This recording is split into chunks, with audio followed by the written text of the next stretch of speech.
Hey everyone, Thrustfer here, and today I'm going to be going through the tutorial for how to install the new Nitrox update. Because they've changed something drastically with this update. They've made it to where there's an actual launcher now. So it's a little bit of a different process than it used to be. Just a little bit though. By him, he means me. Yes, admittedly, Ryan figured out most of this stuff, even though when I did it, honestly, it worked first try. I'm kidding. It's probably because of him and him working diligently on this stuff for the last hour. So, to begin with this process, you're going to have to update from the pre-launcher from Alpha 1.0.3.1 or earlier. That is if you've ever installed Nitrox. Now, first you're going to want to make sure that Subnautica and Nitrox server are both closed. Next, you're going to want to uninstall Nitrox by going into the apps and features, which you can use by the search bar that's normally going to be down here in the bottom left corner. I'm on my second monitor right now, so that's not there where it should be. But it will be down there for you guys. You're going to search up apps and features. Then you're going to look for Nitrox and uninstall it. Now that's only if you have installed Nitrox before. Now once you have it, you're going to want to download it. So you're going to want to click this link here, and it's going to lead you to Nexus Mods. You're going to want to log in. Click manual download. I've already done so. I've already gotten the alpha 1.1.0.1 downloaded. Then what you're going to want to do is you're going to want to go to the file location. For me, that's in downloads. Next, I also have WinRAR installed, by the way, which both extracts and unzips the files. If you don't have it, then you're going to have to go in that extra step. You're going to want to select it. You're going to have to do what I did. Yeah, you're going to have to go through a bunch of stuff. So I would actually just advise getting WinRAR, which is right here, WinRAR. It's free. The trial is anyways. And after you get the trial version of it, for some reason it's bugged and you won't have to pay for it. So just go with that and just say whatever, because it's really nice having WinRAR. Now you're going to extract the files here.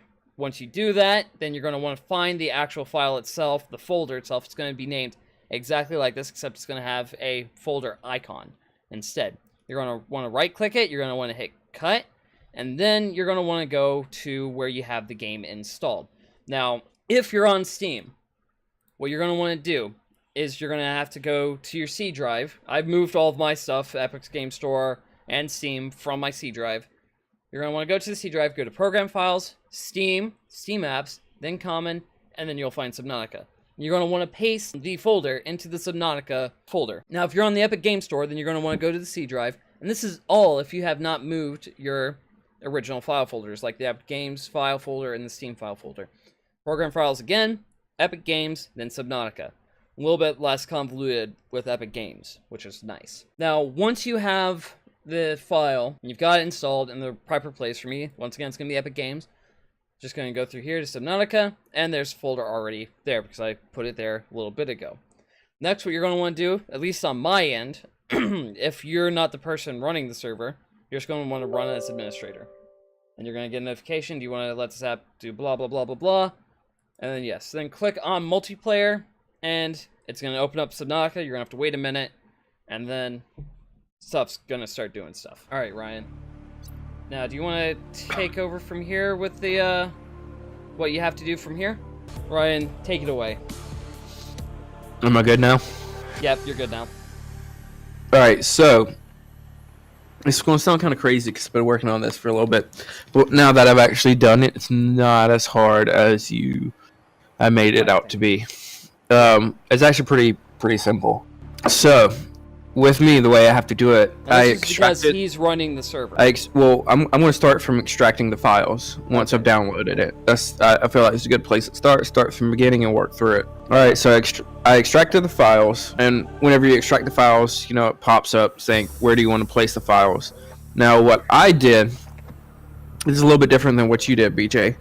I created a new folder within my Subnautica folder specifically for launching the game. And the reason why I did that is so I could put all my launching information. It's in the Subnautica folder, but it's a separate entity, if that makes sense. Like it's in the folder, it's a separate folder, but it's in its own folder to keep everything. Yeah, that's what I have. Separate. That's what I did.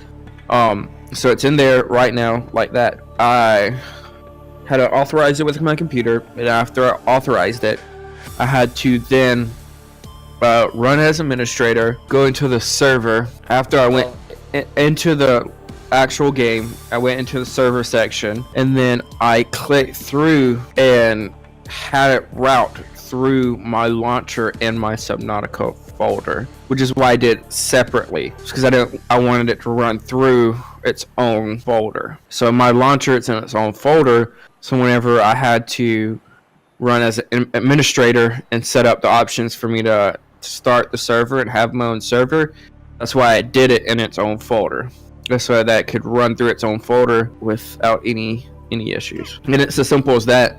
And then you get started with the actual game itself. You open it up, you go to server, you launch the server as it is, and then if you'll excuse me for a moment, I can show what that looks like.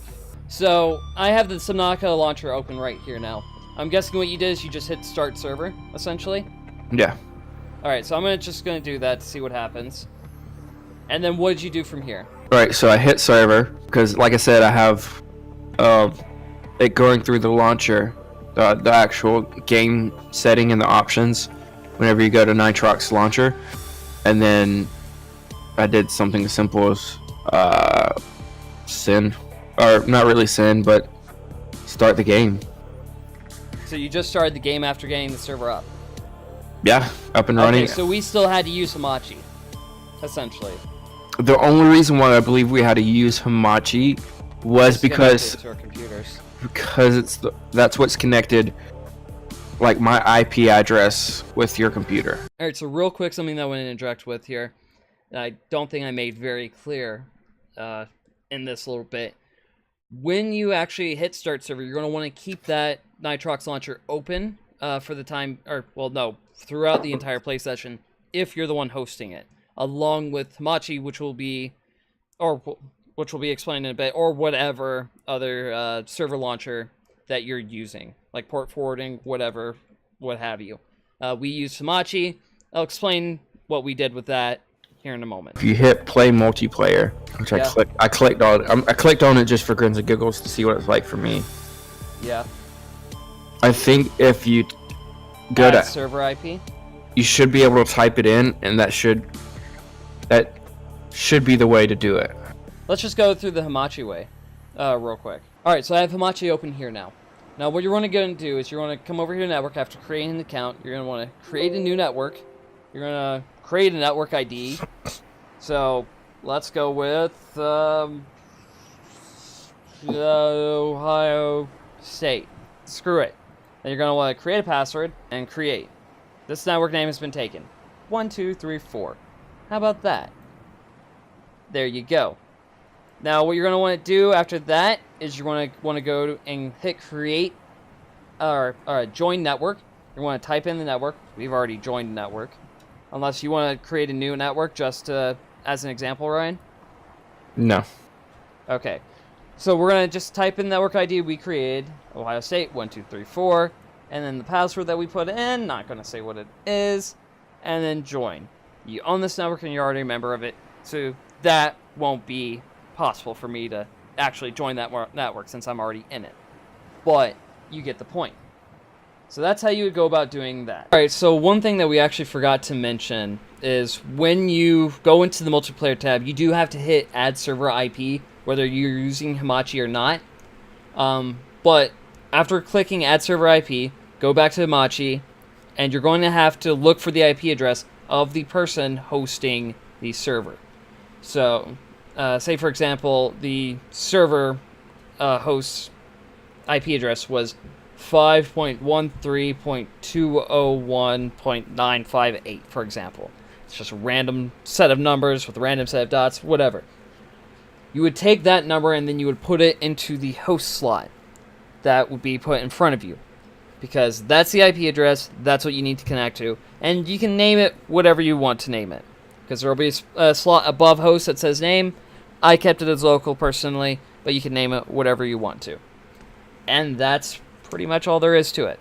And so that's how you would go about installing Nitrox, creating the Hamachi server, and all of that.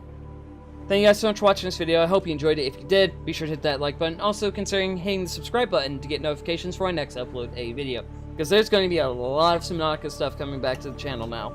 And a lot more recent stuff, too. I have one more 1.0.3 episode left. And then we're on to 1.0.1, or 1.1.0.1. So that's going to be exciting. I'm looking forward to doing some more content with this. What else? Don't forget to check out the links down below in the description for my Twitch, my Patreon, my Streamlabs, my Twitter, my other YouTube channel, and all the other stuff down below in the description. Don't forget to also comment down below what you thought of this video. Ask me any questions that you have. I will do my best to answer them.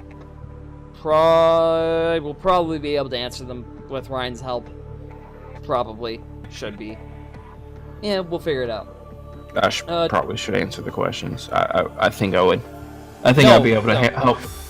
I mean, like, there's no probably should. I'm definitely going to try and answer the questions. But yeah, you were saying that you would definitely help, right? Something like Absolutely. That's exactly what I was saying. Okay, mine's a little frazzled. You shush. Anyways, don't forget to share this video on social media. And with all that being said, thank you guys once again for coming out to this video. I hope you enjoyed it. And I'll see you guys in the next one. Goodbye.